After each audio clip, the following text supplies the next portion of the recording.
की आजादी के समय से पूरे विश्व में एक पोस्ट कॉलोनियल कालखंड की शुरुआत हुई। अनेकों देश आजाद हुए।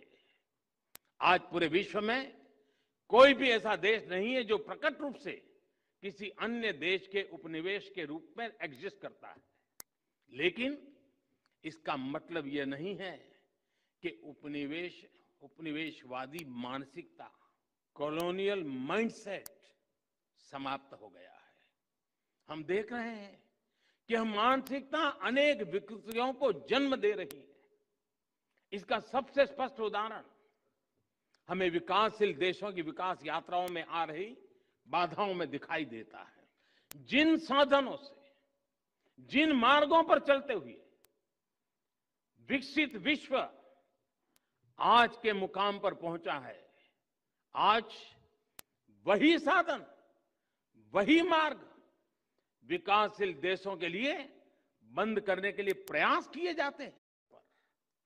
पर्यावरण के नाम पर भांति भांति के दबाव बनाए जाते हैं।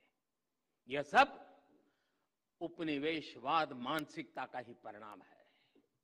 लेकिन दुर्भाग्य यह है कि हमारे देश में भी ऐसी ही मानसिकता के चलते अपने ही देश के विकास में रोड़े अटकाए जाते हैं।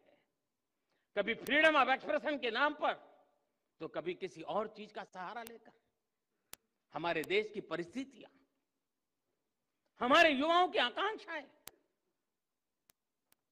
सपनों को बिना जाने समझे बहुत सी बार दूसरे देशों के बेंचमार्क पर भारत को तोलने का प्रयास होता है और इसकी आड़ में विकास के रास्ते बंद करने की कोशिश होती है। इसका नुकसान ये जो करते हैं ऐसे लोगों को भुगतना नहीं पड़ता है। इसका नुकसान भुगतना पड़ता है उस मां को जिसका बच्चा बिजली प्लांट स्थापित न होने के कारण पढ़ नहीं पाता। इसका नुकसान भुगतना पड़ता है उस पिता को जो रुके हुए सड़क प्रोजेक्ट के कारण अपने संतान को समय पर अस्पताल नहीं पहुंचा पाता। इसका नुकसान भुगतना पड़ता है उस मध्यम वर्गीय परिवार को जिसके लिए आधुनिक जीवन की सुविधाएं पर्यावरण के नाम पर उसकी आमदनी से बाहर पहुंचा दी गई। इस कॉलोनियल माइंडसेट की वजह से भारत जैसे देश में, विकास के लिए प्रयास कर रहे देश में करोड़ों आशाएं टूटती हैं, आकांक्षाएं दम तोड़ती है।